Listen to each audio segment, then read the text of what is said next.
देव महादेव की जय। श्री लक्ष्मी नारायण की जय। जी मूत वाहन की जय। राजा शाली वाहन की जय। एकदा मुनियः सर्वे नैमिषारण्यवासिनः प्रपुच्छ कृपाय सूत लोकानां हितकाम्या भविष्यति कथः बालकास चिरजीवनं दारुणे अस्मिन् काले समाप्ते तु कले युगे। एक समय की बात है, नैमिषारण्य के निवासी ऋषियों ने संसार के कल्याणार्थ सूत जी से पूछा कि हे सूत जी, इस कराल करी काल में लोगों के बालक किस तरह से दीर्घायु होंगे, सु बात को बताए। तू हल्ला न कर।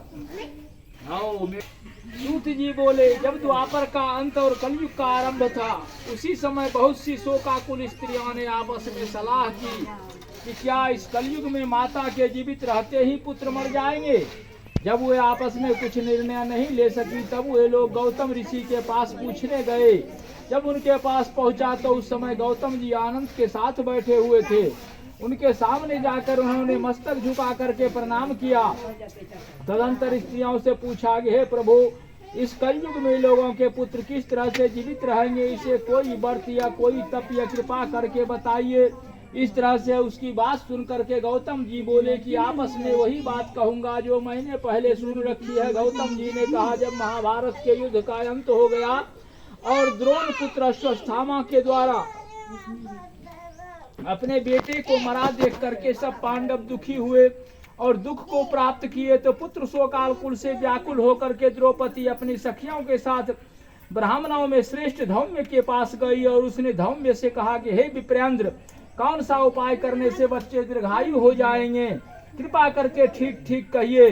धौम्य बोले, सतयुग में सत्य वचन बोलने वाला, सत्य आचरण करने वाला समदर्शी जी मूतवाहन नाम का एक राजा था।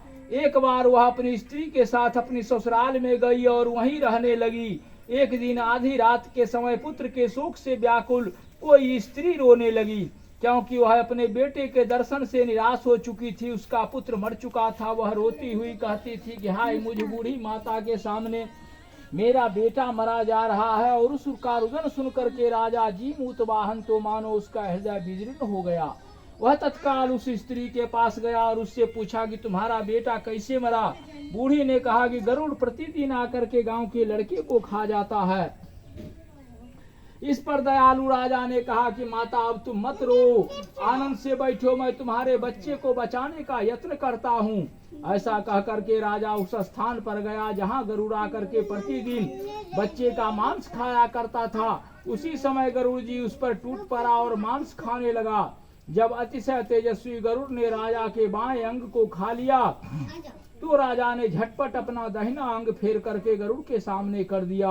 यह देख करके गरुड़ जी ने कहा कि तुम कोई देवता हो, तुम कौन हो, तुम मनुष्य तो जान नहीं पड़ते हो।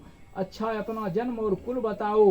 पीड़ा से व्याकुल मन वाले राजा ने कहा कि हे पक्षीराज, इस तरह के प्रश्न करना व्यर्थ है, तुम अपनी इच्छा भर मेरा मांस खाओ।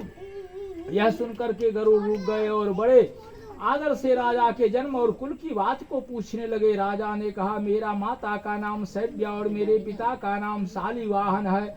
सूर्य वंश में मेरा जन्म हुआ है और जीमूतवाहन मेरा नाम है। राजा की दयालुता देख करके गरुड़ ने कहा कि हे महाभाग, तुम्हारे मन में जो अभिलाषा हो वह वर मांगो। राजा ने कहा, हे पक्षीराज, यदि आप मुझ पर वर दे रहे हैं तो वर दीजिए कि आपने अब तक जिन प्राणियों को खाया है वे सब जीवित हो जाएं। हे स्वामिन, अब से आप यहाँ बालकों को न खाएं और कोई ऐसा उपाय करें जहाँ जो उत्पन्न हो वे लोग बहुत दिन तक जीवित रहे, और करे जो उत्पन्न हो वे लोग बहुत दिन तक। धौम्य ने कहा, पक्षीराज, गरुड़ को वरदान दे करके स्वयं अमृत के लिए नागलोक को गए। वहां से अमृत ला करके उन्होंने मरे मनुष्यों की हड्डियों पर बरसाया। ऐसा करने से सब लोग जीवित हो गए जिनको पहले गरुड़ ने खाया था। राजा के त्याग और गरुड़ की कृपा से वहां बालों को सब कष्ट को दूर हो गया। उसी समय राजा के शरीर की शोभा भी दोगुनी हो गई। राजा की दयालुता देख करके गरुड़ ने कहा कि मैं संसार का कल्याणार्थ एक और वरदान दूंगा। आज आश्विन कृष्ण सप्तमी सहित रहित शुभ अष्टमी तिथि है। आज ही तुमने चुप रहा है, हल्ला कर बे। यहाँ की प्रजा को जीवन दान दिया है वत्स, अब से यह दिन ब्रह्म भाव हो गया है। जो मूर्ति भेद से विभिन्न नामों से विख्यात है, वही त्रिलोक्य से पूजित है।